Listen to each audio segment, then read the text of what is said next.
Eu sou Fyodor Dalrymple. Se fôssemos analisar a arquitetura da civilização ocidental como um médico analisa um paciente terminal, poderíamos apontar o exato momento em que o Ocidente decidiu cometer suicídio intelectual. Foi o momento em que substituímos o eu penso pelo eu sinto. Eu não escrevi este livro a partir do conforto de uma sala de aula universitária. Eu o escrevi nas trincheiras da miséria humana, trabalhando por décadas como psiquiatra em prisões de segurança máxima e hospitais em áreas degradadas na Inglaterra. A grande e aterradora tese da minha obra é esta: o sentimentalismo, a exibição de emoções exageradas e completamente desconectadas da realidade objetiva, não é uma virtude de pessoas boas. Pelo contrário, o sentimentalismo é uma patologia narcisista grave que destrói a educação, a justiça e, em última instância, o caráter humano. A nossa cultura mentiu para você. Convenceu-o de que ter emoções intensas o torna moralmente superior.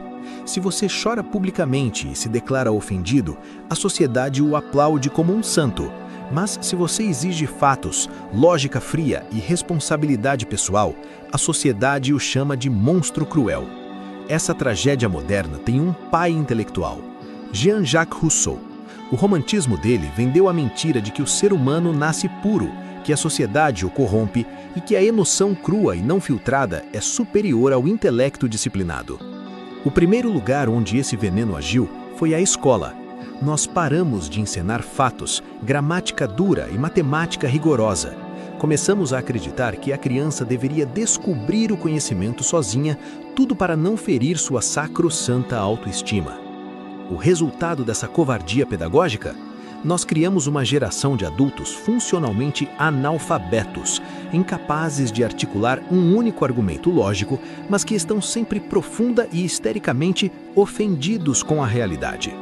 A instrução técnica e o rigor não são inimigos da criança.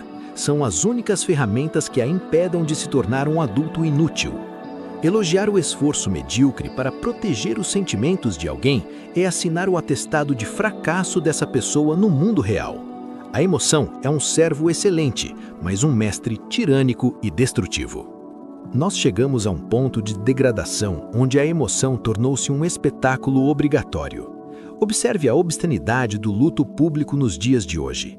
Pense na reação à morte da princesa Diana ou em casos criminais midiáticos. A mídia e a sociedade estabeleceram uma verdadeira inquisição emocional. Se você não chora em frente às câmeras, se mantém o estoicismo e a compostura, você é imediatamente rotulado como culpado ou como um psicopata insensível. A razão, as evidências e a presunção de inocência foram substituídas pelo tribunal histérico da praça pública. Paralelamente a isso, nós permitimos que a cultura da vitimização sequestrasse completamente nosso sistema de justiça. Os criminosos brutais que atendi nas prisões raramente são responsabilizados por seus atos pela intelectualidade moderna. Eles são tratados como vítimas inofensivas do sistema capitalista, de traumas de infância complexos ou da pobreza abstrata. Preste muita atenção na crueldade oculta disso. O sentimentalismo exige que você sinta a pena do agressor e, ao fazer isso, você inevitavelmente vira as costas para a vítima real, a pessoa de carne e osso que foi roubada, espancada ou assassinada. Quando um tribunal ou a opinião pública baseia sua sentença na pena e no clamor emocional, em vez de baseá-la na lei fria, a civilização colapsa. Nós transformamos a vitimização na moeda mais valiosa do mercado social. Você precisa entender de uma vez por todas que o mundo não lhe deve absolutamente nada só porque você sofreu. Usar seu trauma passado como um passe livre permanente para ser irresponsável no presente é a marca máxima da imaturidade humana. Aquele que chora a tragédia do mundo no Twitter, mas é incapaz de perdoar o próprio irmão ou arrumar a própria cama, não é um ativista. É um impostor moral embriagado pelo próprio ego. Vamos desmascarar outro pilar intocável da nossa era: a caridade moderna. Na sua imensa maioria, o ativismo humanitário contemporâneo não passa de um exercício de masturbação moral. Veja as grandes campanhas internacionais que mostram imagens chocantes e emotivas para arrancar dinheiro de doadores culpados no Ocidente. Grande parte disso não resolve o problema estrutural nas ruas da sua cidade ou na África. O problema é a motivação oculta. O sentimentalista não quer, no fundo, resolver o problema da pobreza de forma pragmática e definitiva. O que ele realmente quer é sentir-se bom por ter doado, por ter compartilhado a hashtag, por ter feito a sua parte. O propósito do sentimentalista não é curar a dor do outro, mas exibir a sua própria compaixão. Ele usa o pobre e o oprimido como meros figurantes, como adereços de palco para o seu próprio teatro de virtude egoísta. E isso nos leva à consequência final de toda essa arquitetura de mentiras: o atestado de óbito da vida adulta. O adulto contemporâneo foi completamente infantilizado. Ele acha genuinamente que os seus sentimentos importam mais do que a verdade objetiva. Ele quer ser protegido de palavras, ideias e livros que o ofendem.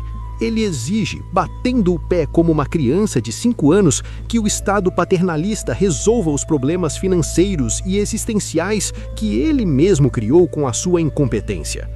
A cura para essa doença civilizacional não é mais terapia, não é mais espaços seguros ou abraços coletivos. A cura é a sobriedade emocional bruta. O antídoto é a razão fria e a aceitação inegociável de que as suas emoções, por mais intensas, puras ou dolorosas que sejam, não alteram em 1 milímetro a realidade inflexível dos fatos. Ler este diagnóstico e continuar pautando a sua rotina diária pelas suas flutuações de humor é uma piada intelectual inaceitável. A maturidade exige que você pare de ser governado pelos seus caprichos. É hora de executar uma matriz tática inegociável na sua vida. Primeiro, você deve realizar a auditoria do "eu sinto". A partir deste exato instante, proíba-se categoricamente de iniciar um argumento dizendo "eu sinto que isso está errado". Emoções não são argumentos. Substitua essa falha cognitiva por "eu penso que isso está errado por causa deste fato e daquela evidência". Force o seu cérebro preguiçoso a embasar a sua indignação em dados lógicos, não na sua sensibilidade ferida. Segundo, decrete a morte do espetáculo moral. Identifique o tema político ou tragédia social sobre a qual você costuma opinar nas redes sociais apenas para receber aplausos e likes virtuais. A partir de hoje, aplique o veto do silêncio absoluto. Se você não vai doar o seu suor físico, o seu tempo ou o seu dinheiro real para resolver o problema na raiz, você não tem o direito moral de usá-lo para sinalizar virtude. Calhe a boca e vai trabalhar. Terceiro, decrete o fim da desculpa traumática.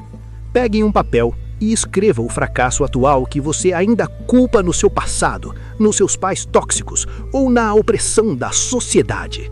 Abaixo disso, escreva com a frieza de um cirurgião: "O meu passado explica a minha dor, mas não justifica a minha paralisação hoje.